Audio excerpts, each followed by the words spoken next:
Welcome to the Artful Minds by the Atelier magazine, where we plug into the pulse of creation.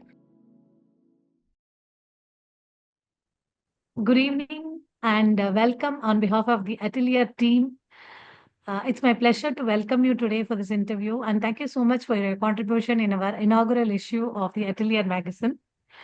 Today we have Shannon Skinner, an award-winning author, international speaker, and host of the inspiring interviews series Extraordinary Woman TV. Shannon is a visionary leader who empowers women to live their dreams with a body of work that spans storytelling, entrepreneurship, and personal transformation. Through her interviews and insight, she shines a light on the paths of trailblazing women around the globe. Today, she brings her unique voice to us, one of wisdom, curiosity, and limitless possibility. Thank you so much, Shannon, for joining us today. I request you to just say a few words about yourself and your contributions. Yes, well, thank you for that. Thank you for this opportunity. Um, I'm based in Toronto, and um, I and first and foremost, I consider myself a writer. I identify as a writer. I have a long background in communications in various areas of communications. My career began in public relations, and I moved into more television film producing, and then writing books and speaking. And through that journey, I learned a lot about myself, transformed my life, and had a vision that I wanted to use my talents and my skills in a way that I could also help others transform their lives. Um, using my own talents and skills. So yeah, thank you for this opportunity. Thank you so much. Without any further this thing, I would like to hear a lot from you and your insights for the questions that we have thought it will be useful for the community to learn and then have some wisdom from you. So the first question in your article, you're beautifully like an authenticity to hitting the right piano key. Either it resonates or it doesn't. Have there been moments in your own journey when you felt you played a wrong note? And how did you course correct? This is actually a really good question, because I think this happens to all of us at some point where we put somebody on a pedestal. We have an infatuation with someone. So whether it's a mentor or a coach or a celebrity, somebody that we look up to, and we think, wow, we would really love to have their life. So what happens is that we'll follow that path. So what happens is that we will put somebody on a pedestal, like whether it's a mentor or a coach or somebody's celebrity, and we think, wow, we want a life like that. And then we start to follow in their footsteps. Often that doesn't work. And that I did that. I had a mentor whose life I really admired, who was doing some things that I thought were pretty amazing. I thought that I could do them too. And I thought, wow, if I take this formula, if I take this person's life and use it as a formula, if they do X, Y, and Z, and then I do X, Y, and Z, I'll have the same outcome. That actually often doesn't work. It didn't work for me. And the reason is that my values are different. My set of values and how I rank my importance in values that are most important to me are not the same, and my skill set are not the same. So as I went down this road, I discovered that it wasn't really fulfilling for me, and it wasn't really working. I wasn't getting the same kind of outcome. So when I became conscious of that, I needed to get really clear on what do I really want to do, doing what I love, and not really a formula, somebody else's formula for their business, but what do I love to do and follow that. And then I will have success on my own terms by doing what I love. That's something wonderful. In fact, we don't have to please anybody, and then we have to do what we like to do, and it's really something which everybody has to realize and then start doing it. Thank you so much for that note. On that, this thing, you like to talk about the importance of taking a pause to reassess.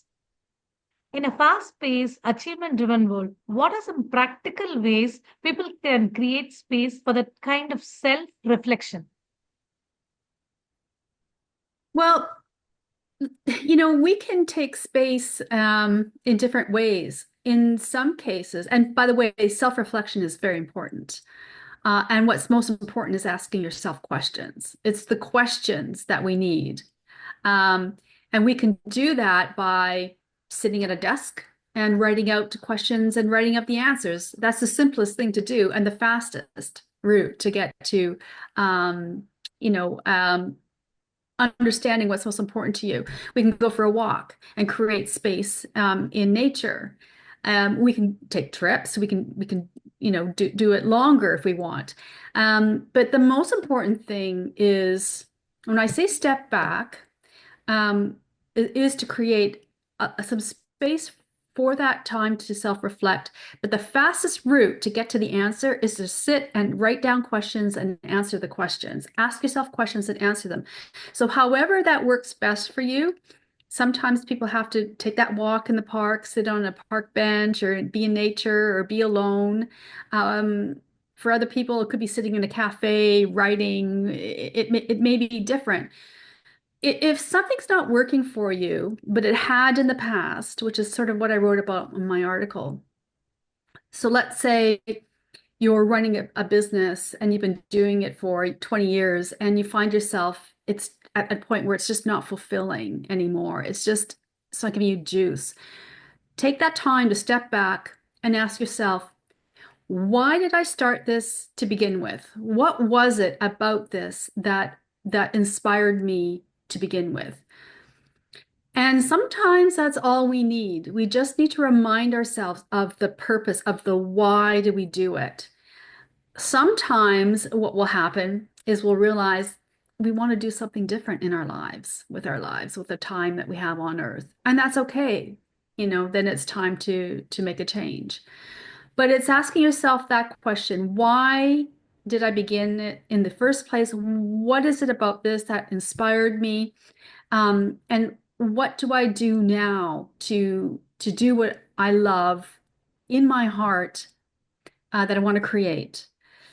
And sometimes it's starting something new. Sometimes it is continuing doing what you're doing. Sometimes you need to make some kind of a change. But either way, connect with your heart and ask, what do I love to do? What does my heart want for me now?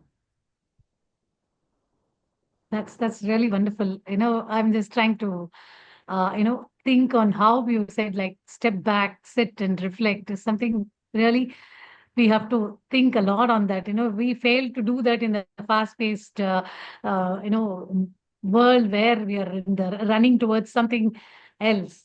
But that's wonderful.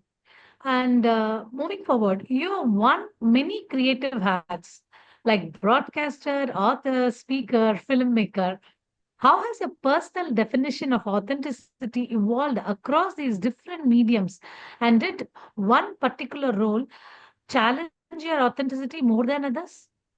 Anyone? Yes, yeah, yeah. Uh, as I said to sort of at the beginning, I identify with being a writer.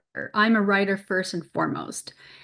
And I yes, I've done a lot. I have been a broadcaster. I've made films. I've made television, a speaker. And the one thing where I feel that it is not truly me is if I am speaking in a huge auditorium with like 1,000 people or more, or something like that, like a really, really, really big group. I have a message and it's important to deliver it, but it is not the thing that I feel that is my Uh, that is really me in my heart. I am a speaker. I'm happy to speak at in smaller groups and situations like this, but I don't feel that I am that speaker to speak to thousands of people in one setting, if that makes any sense. Okay. Okay. Good. That's something, you express yourself in a very different way, even though you have a different hats, carry a different hat. So let's move on to the rapid fire questions. What's one word you would use to describe your creative process? Journey, Okay. Mountains, ocean, or city? Where do you feel most you? city. City. A book that changed your perspective on authenticity? The book I wrote, Your Whispering Heart, An Inner Guide to Creativity. No, it can be anything. It's not only yours. It can be any other book also. Oh, The Artist's Way by Julia Cameron. Okay. What is one non-negotiable value you live by? Writing time. When it's time to write, it's time to write. Early morning writing or midnight inspiration? What's your creative sweet spot? Early morning writing. Early morning. Any specific reason? My energy works best when the world is waking up, when it's quiet in those early hours and it's waking up. When the world is going to sleep and it's dark, that's when my energy starts to shut down. So I get up early and I go to bed early, and that's just my natural rhythm. That's how my energy works. Right. In fact, in our country, we call it as Brahma Muhurtam. That is early morning when you rise. That's what we call, and that is the time the energy is totally different, and you start thinking so well. There are a lot of insights that come. That was one like question that I wanted to really understand. Why is that? Because I'm also an early riser, and it happens like a lot of insights come during that time. So that's where I wanted to understand. And thank you so much, Shannon, for joining us today for this interview and your contribution towards the inaugural issue. Once again, looking forward and through G100, we are going to do a lot more and we expect your support. I'm sure you're going to give to us and let's grow together more. Thank you once again. Thank you so much. Thank you. Thank you.